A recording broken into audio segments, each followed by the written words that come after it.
Hey, my name is Abe. This is Biblecraft, where we help you study the Bible for yourself. And today we're looking at the inductive Bible study method. This is a method that does not begin with conclusions in mind. So if you're going to do a Bible study on, why you should forgive other people, you already have your conclusion right at the beginning. This doesn't do that. This goes, okay, what does this text say? What can I learn from this text or this group of texts? And you investigate it and observe it and bring out your conclusions from your observations and interpretations. So that's what it does. And there's 3 steps to it. There's the observation stage, the interpretation stage, and the application stage. Each of those build on top of one another and help you study the Bible in an inductive way. And I want to help you do that. This is a channel dedicated to helping you study your Bible. If you like content like this, I encourage you to subscribe to this channel as we learn how to study the Bible better together. So, the problem with many different Bible studies is that it can seem very directionless, especially if you're studying the Bible on your own and you don't have any helps with you. So, when we're studying the Bible, it is good to have a method to use that we can apply to not just one text, but all texts. Now, it's going to be different each time, but to have an overall strategy and the tactics may change, you're going to be a better student of the Bible. So, let's look at the observation stage. Now, the way to do this the best is to pick out a book of the Bible and divide it up in different chunks, or a section of the Bible that's helpful. A section of the Bible that I would choose right now is a couple of them. You can choose a section, a couple of verses from Ephesians chapter 4. You could choose Matthew chapter 5, the Beatitudes there in the first couple of verses. You could study a particular psalm, like Psalm 23, Psalm 22, Psalm 19, and those different ones, and just to lay it out there for you to see. Isaiah chapter 6 verses 1 through 8 is another good one to look at. But take one of those, and if you have a Bible you're comfortable marking in, do that, or copy and paste it from a Bible software program into a plain text document or a Word document and get it there so you can mark it up. Now, here comes the good part. To observe the text, you have to use these different methods and moves to get yourself to observe it well. And each of these are kind of like a tactic or a jig that helps you bring things out of the text better. You don't have to use them if you're used to doing it. You don't always have to use these different jigs or tactics, but they help you begin to read better. The problem with the ancient texts is they wrote in a different way that we write today. Today, if you look at the different authors, like popular authors, so for instance, if you read something by Tim Ferriss or some religious writer that's writing today, they are going to take an idea and just spread that idea out over a vast paragraph, because that's just how we write. We take a long time to get to the thing that we're trying to say. Many times in the ancient world, especially the books of the Bible, they will take no amount of time to say what they're trying to say. And so there's a lot of text, there's a thickness to scripture that is always going to be there, even if it's a verbose passage. Like Psalm 119, the biggest chapter in the Bible, the biggest psalm in the book of Psalms, does repeat itself and really does say the same thing over and over again. It probably doesn't say it in unique ways. So there is exceptions here. But most of the time, especially the narrative sections, they're written so tight that if you're not careful, you're going to fly off the trail and you're not going to be following it very well. So you got to slow down. And a way we can slow down when we read is to read it out loud. It may be uncomfortable for us to read out loud, or we may not like to, but reading it out loud does indeed help. And doing it a number of times, reading it out loud a number of times, or glancing over it a number of times. And a way that I've enjoyed as well is reading it in different translations and using audio Bible to let it read to you the section you're trying to learn. If you do that over and over again, what it's going to do is hopefully you'll begin to notice patterns. We are very good at recognizing patterns. That's what we do as humans, very well.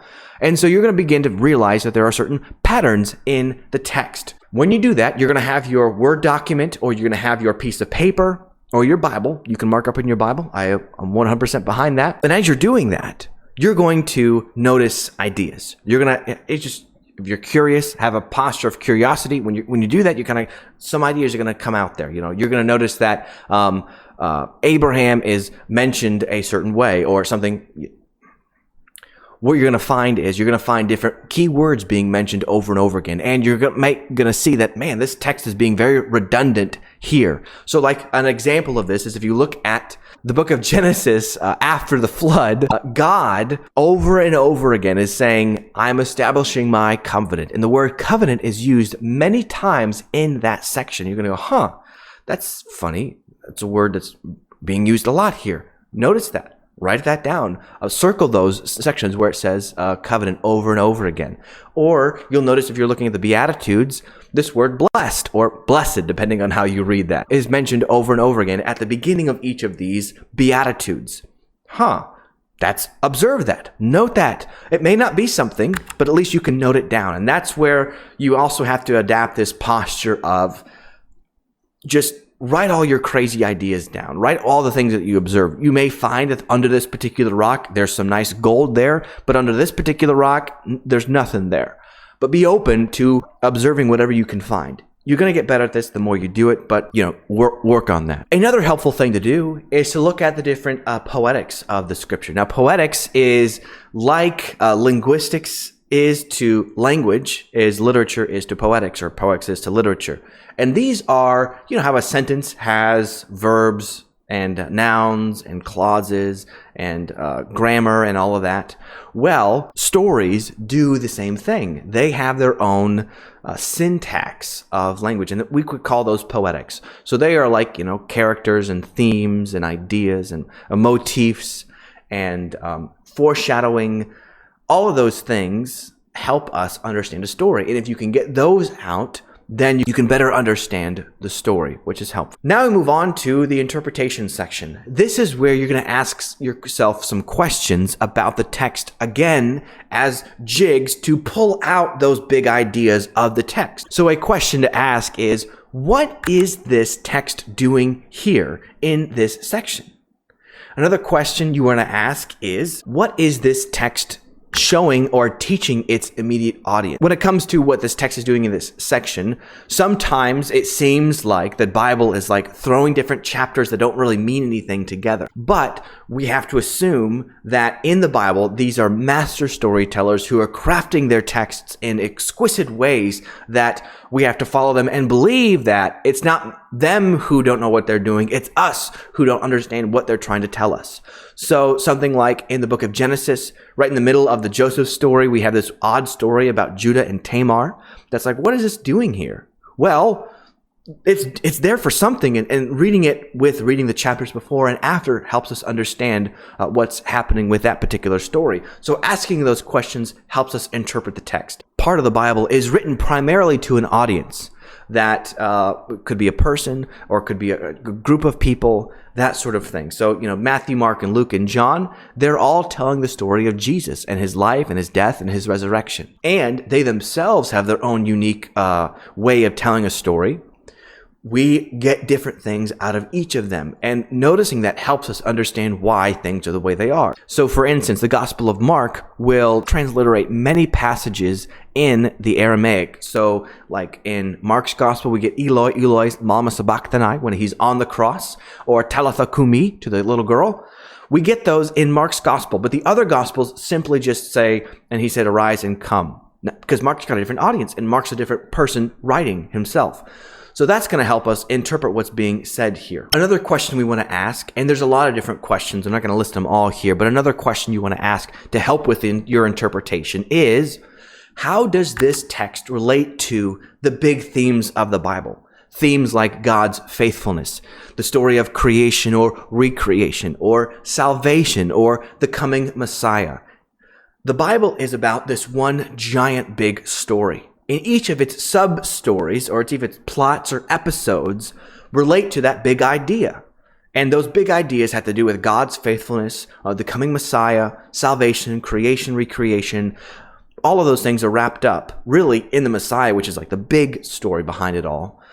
And so every time we read a small story, we go, okay, this somehow relates to that big story. And that's going to help our interpretation of the text. Because an interpretation, we may say, well, it looks like so-and-so is the hero of this particular story. We might find out a little bit later that so-and-so we thought was a hero was actually kind of a scoundrel, and it's being God's the hero of the story, as he is throughout all of the scripture. So those interpretation questions are very, very helpful to look at. Another one to look at is in interpretation is how do other passages of the Bible comment on it? So like the story of Rahab and the spies is quoted by James in the book of James. And so, okay, there you go. Let's figure out what they have to say about it. Or a large story in the New Testament that's looked back a couple of times is Abraham believing God and it being credited to him as righteousness in Genesis chapter 15. So if you're reading Genesis chapter 15, you go, okay, why do Paul and others use this passage here? And it helps us understand and interpret what this passage actually means. And there's a lot to look at when it comes to interpretation. And what really helps interpretation is finding those questions to ask the text that help us get to what's underneath what's just being said. Because what's being said is true, and it's the word of God, but in it, we find the meaning inside it.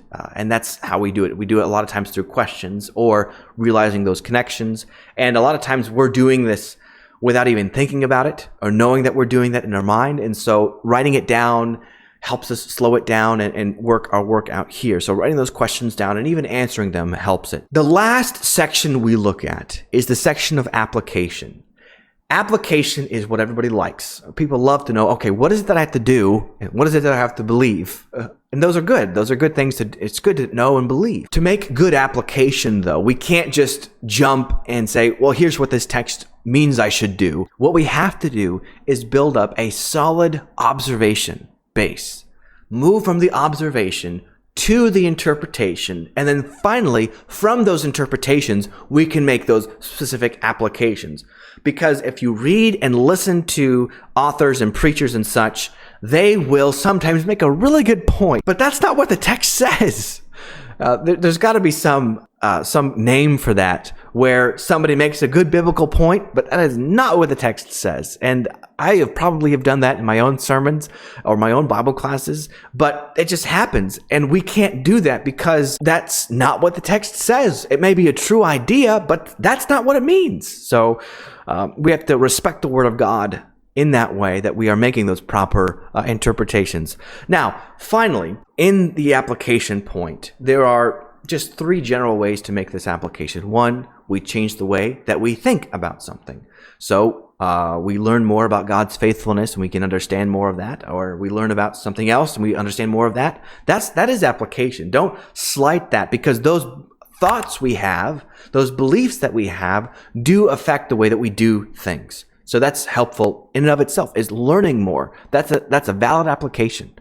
Secondly, it would change the way we feel, or we change our affections about certain things. So for instance, we may know that sin is wrong. We may, through a particular passage, realize its ugliness. So a good application is realizing the ugliness of something, the ugliness of idolatry, or the beauty, recognizing and feeling the beauty of the blood of Christ washing away our sins. Those change our affections. And that's a valid and good way of applying the text. The most common one we like to think of many times is with our hands. Is what should I do differently? And this can be very dangerous getting to this point, because we want the executive summary of Bible studies. That's why we read books on particular books of the Bible and commentaries and such. And some commentaries are not executive summaries at all. They're exhaustive. But some commentaries just digest the bullet points of what this passage is about. We read those and think, oh, okay, I've basically read it, But we can't use Cliff Notes to read the Bible. That's wrong, and it's not going to work for us in the long run, because we're not actually learning the Bible. We're learning what somebody else said about the Bible. He may be true, she may be true, but still, it's not going to work because we're being dependent on somebody else. And what we want to be dependent on is the Word of God, not other things. They're good tools, but don't abuse them. All right, finally, we move on to this last section. This is not part of the OAI, or this is not part of the inductive study, but it's the last part of it that you need to have for it to work well. You need to record what you're writing down or what you're studying, or memorize it so that way you can have it later. This is done by a number of ways, and one of the ways that I like to do it is to write out as if you're writing a journal to somebody else, and you've studied a particular passage, and you might say, "Dear so-and-so, today I read this passage and this passage is about, and just fill in the blank of that. And then write, this passage shows, and then write in the blank of that. And that's going to be like the interpretation of the passage. Therefore, Christians should, and that should be the application section of what you're writing about. So those three things. This passage is about, this passage shows, therefore, Christians should. Because that should is that ought of application, that ought of how to act morally and righteously before God. And then write that little document. And then you can say, well, here's my notes on whatever passage. Doing that helps us better write a note for future reference. Because what I've done, I've gone to college, had plenty of courses on different Bible studies, different books of the Bible and different topics. And I have this list of all these things. And I think, I wish I would have wrote more here. I wish I would have wrote this down better, because I think this was a good point that I was trying to make, or I wish it was more clear because I'm missing some connections. Doing that process of writing as if you're writing to somebody else helps us write something down better than if we would otherwise. Because just like when you were learning math and your teacher said, show your work, if you don't show your work when studying the Bible, you're not going to really remember why you made the conclusions that you did. So that's a good method to use. Thank you so much for watching this video. I've got more videos like it on my channel, so be sure to subscribe, like this, and tell me how do you record your notes when you're studying the Bible? What sort of system that you have developed? Because that's something I've been developing or working on more so. Some of the videos on this channel is jumping into that as well. And so thank you so much for watching this, and I'll see you guys in the next video.